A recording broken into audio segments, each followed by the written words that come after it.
Welcome to another bar walkthrough video from SuperfastCPA.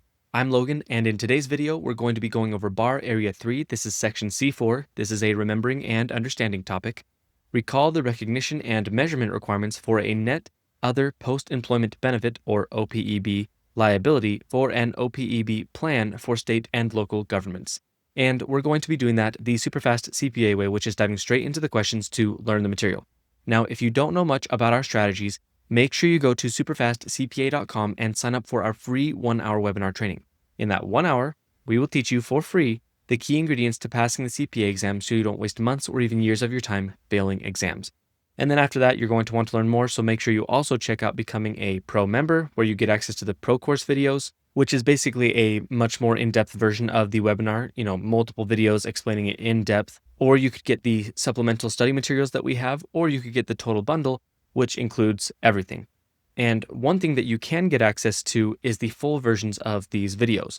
So typically, in the YouTube version of the video, we'll go over about 5 questions, but there's also a member version where we go over pretty much double the amount of questions usually to get a little bit more help and a little bit more understanding. Now, just like the past few bar videos, in all honesty, today's video for the YouTube version and for the member version is only going to be 5 questions. Continually in bar, there seem to be these topics that are important enough to cover, in my opinion, but they're just not that big. So I don't feel like it's worth the time for even members to do an extra 5 questions when they've already learned what they need to know from the original 5. But typically, through most of the videos that I've made, the YouTube version has 5 questions and the member version has 10 questions so that members can get a little bit more help and a little bit more understanding. And in the next video, by the way, we will definitely be going over at least 10 questions for the member version because it's a much bigger topic than the past few topics that we've been covering. So again, if you like this, make sure you check out becoming a part of SuperfastCPA. Now, with all that out of the way, let's dive straight into the questions for this video. All right, here we are at question 1, and just a couple things I want to say as we're diving into these questions. If you watched the previous video on net pension, like defined benefit pension plans, then you'll already kind of understand parts of this. It's fairly similar. So if you've already watched that, then this one won't be too difficult. The second thing I want to point out is this is a good strategy for test day. We want to read the last sentence of the question first. This is, again, a good strategy for test day because on the exam, you have no idea what you're going to be seeing. So reading the last sentence first very frequently will give you the context or the actual question that you're dealing with. It's not 100% foolproof, but again, it is a good habit to be in because very frequently it will be very useful. So let's go ahead and do that here. What is the city's net OPEB liability? Okay, let's go up to the top. A city sponsors a defined benefit OPEB plan for retired employees. At year end, the plan has a total of OPEB liability of $9,460,000 and OPEB plan fiduciary net position of $6,275,000. So again, what's the net OPEB liability here? Now, again, based on what you might have learned from the previous video, or just based on kind of reading through this, you might already know how to do this or kind of have a guess. So if you want, pause the video, go through this and try to figure out the right answer. But if you don't want to do that because you don't really know what's going on here, that's okay. We are using these questions to learn the material. So let's go ahead and go to the answer. All right, here we are. The answer is A, $3,185,000. That's what the net OPEB liability is. So let's go through this to kind of learn a little bit more about what we're dealing with. OPEB stands for Other Post-Employment Benefits. So if you ever see Other Post-Employment Benefit, that means OPEB, or if you ever see OPEB, again, that means Other Post-Employment Benefit. It's the same thing. These are benefits provided to former employees after they retire other than pension benefits. So again, in the previous video, we talked about pension benefits. This is everything that they might still be getting after retirement that is not a pension. The most common example is retiree health insurance, but there are, of course, some other things. The net OPEB liability is calculated in a similar way to the net pension liability that we talked about in the previous video. Total OPEB liability less the OPEB plan fiduciary net position equals the net OPEB liability. So again, the net is $9,460,000 less the $6,275,000 equaling $3,185,000. The total OPEB liability is the actuarial obligation for future OPEB benefits. So that's how much they are expecting to owe in the future based on an actuary for their benefits. The fiduciary net position is the amount accumulated in the related OPEB trust to help pay those benefits. So that's how much they actually have accumulated. The difference is the government's net OPEB liability. Fairly straightforward, not too difficult to understand. We're just comparing what the actuary is saying is going to be needed for the future to what we actually have in the government, and the difference is the net OPEB liability. Now let's go to the next question. All right, here we are at question 2. A state government reports a defined benefit OPEB plan and a fiduciary fund.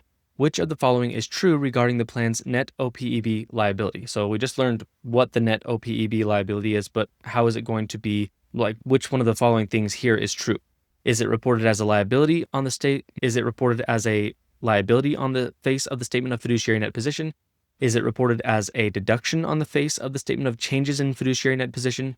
Is it reported only if the plan is underfunded by more than 50%? Or is it disclosed in the notes and then further analyzed in the required supplementary information? So which one of these is the answer? If you have no idea, that's okay. Again, we are using these questions to learn. If you've heard this before, then maybe you already know the answer, but if not, let's go ahead and take a look at the answer together.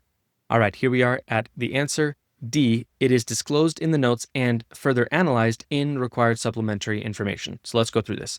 For an OPEB plan, the net OPEB liability is not reported as a liability on the face of the statement of fiduciary net position. The statement of fiduciary net position shows the plan's own financial position, such as the assets held in the OPEB trust, liabilities currently owed by the plan, and the plan's fiduciary net position. It does not directly report the full actuarial shortfall between the total OPEB liability and the plan's fiduciary net position. So again, it's not reported there. Instead, the net OPEB liability is disclosed in the notes to the financial statements and further explained in required supplementary information. This helps users see the larger long-term OPEB obligation without putting that full amount directly on the face of the OPEB plan's fiduciary statement. So again, the net OPEB liability is not on the face of the fiduciary net position or statement of fiduciary net position. It is in the notes, and then it's also further explained in the required supplementary information. All right, with that, let's go to the next question. Okay, here we are at question 3. Again, reading the last sentence first, just to get that context potentially. How should the OPEB trust fund report the $74,000? Let's go up to the top. An OPEB trust fund owes $74,000 of retiree health care benefits that are currently due and payable at year end. The government has not yet made its planned contribution for the year. So again, how is this going to be reported if it's currently due and payable at the end of the year? Is it going to be reported as a liability of the OPEB trust fund, as a deferred outflow of resources, as part of the actuarial net OPEB liability only, or as a liability only after the government makes its contribution? So again, how is it going to be reported? We haven't covered this yet, but if you have an idea, go ahead and pause the video and think through this, and when you're ready, come back, we'll look at the answer together. All right, here we are. The answer is A. It's reported as a liability of the OPEB trust fund. That probably wasn't too surprising, but let's go through the explanation. OPEB obligations are recognized as liabilities when the related benefits are due and payable. The timing of the government's contribution or funding does not change when the obligation is recognized. So if it's due and payable, that's when it's recognized. In this case, the $74,000 of retiree healthcare benefits is already due and payable at year end. Because the OPEB trust fund currently owes those benefits, the trust fund should report a liability for that amount. This is separate from the larger actuarial net OPEB liability. The actuarial liability looks at the long-term cost of future benefits, while this question is focused only on the amount currently due and payable. So if there's anything that's due and payable, that is when it's recognized. It doesn't matter whether the government has made any contributions or the timing of funding or anything like that. Specifically, when there is something that the OPEB trust fund owes that's currently due and payable, that's when it's recognized as a liability. All right, let's go to the next question. Okay, here we are at question 4. Which of the following best describes the total OPEB liability? Now, based on what we've learned in the previous questions, you probably can figure this out if you remember what we talked about. So I want you to pause the video, read through these options, think about it. Again, we've kind of already covered this, so think about it, and when you're ready, come back, we'll look at the answer together. All right, here we are. The answer is C. The total OPEB liability is the actuarially measured obligation for OPEB benefits attributed to employee service. Pretty straightforward. Again, we've kind of already covered this in a previous question. The total OPEB liability is an actuarial measurement. So again, something that an actuary does based off of future estimates and based off of the market and different things like that. That's not something that we're going to have to calculate.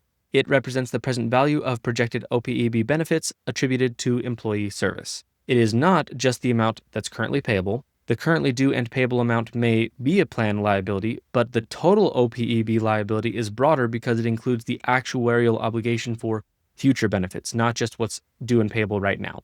All right, that one was pretty simple. Let's go to the next question. All right, here we are at question 5. Which statement best summarizes the relationship between pension accounting and OPEB accounting for state and local governments?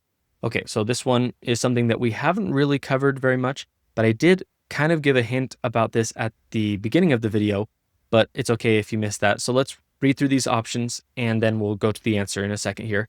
So again, what's the best summarization of the relationship between pension and OPEB accounting? Is it A, OPEB accounting is completely unrelated to pension accounting? Or is it that OPEB accounting uses accounting requirements that are almost identical to pension accounting, including total liability, fiduciary net position, and net liability concepts? Is it that the OPEB plans report no liabilities of any kind? By the way, that one sounds ridiculous because of what we've been talking about in this video, but sometimes you'll see stuff like that, so that one's obviously wrong. Or is it that OPEB obligations are recognized only when the employer chooses to fund the plan? So based on what we've learned so far, and probably just some common sense, you probably can already figure out what the right answer is, but pause the video if you need to, think through this, and when you're ready, come back. We'll look at the answer together and learn just a little bit more. Okay, here we are. The answer is B. OPEB accounting uses accounting requirements that are almost identical to pension accounting, including total liability, fiduciary net position, and net liability concepts. So they're very similar. OPEB accounting is very similar to pension accounting for state and local governments. The accounting requirements are not exactly the same, but we're not really going to talk about all the teeny little differences. They are very close in structure. That's what you need to know. Both use concepts such as total liability, planned fiduciary net position, and net liability. So once you understand the basic accounting model for defined benefit pension plans, which we talked about in the previous video, the OPEB model should feel very familiar. And now that we've gone over the 5 questions, hopefully it does feel a little bit easier and a little bit more familiar. Now, we've gone over the 5 questions in this video. Before we do anything else, let's do one more part of the SuperfastCPA CPA process called Pillar Topics.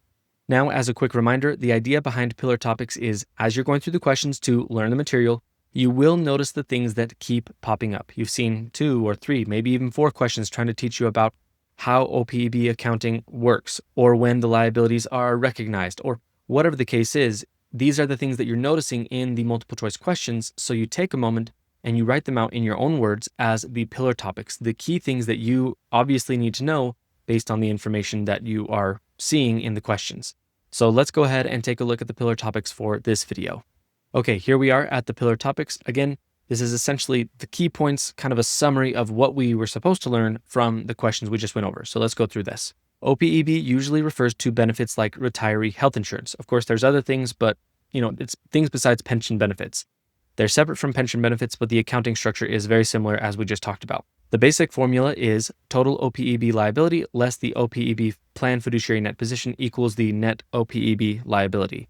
The total liability is the actuarial obligation, so the full obligation that they're expecting, and the fiduciary net position is the amount accumulated in the OPEB trust, like what they actually currently have. OPEB obligations are recognized as liabilities when the related benefits are due and payable. The timing of the government's contribution or funding does not change when the obligation is recognized. Last, the OPEB plan reports its own assets, current liabilities, and fiduciary net position.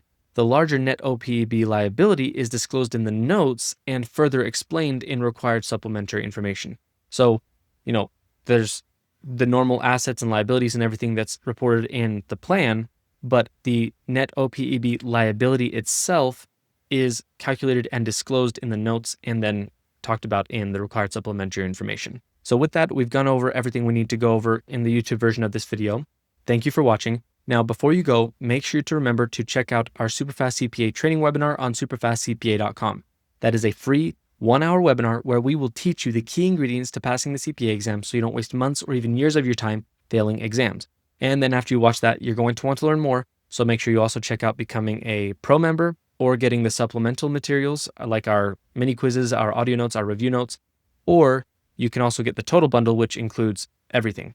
And as a reminder, something that can be included when you become a part of SuperfastCPA CPA is the full versions of these videos. Again, in today's version of the video, we're only doing 5 questions for YouTube and 5 questions for the member version, but normally there's double the amount of questions in the member version. So if you found this helpful, make sure you check out becoming a part of SuperfastCPA CPA so that you can get a little bit more help and a little bit more understanding. Now, again, thank you for watching. I hope that you found this video helpful. If you did, make sure to like it and leave a comment. I will see you in the next video.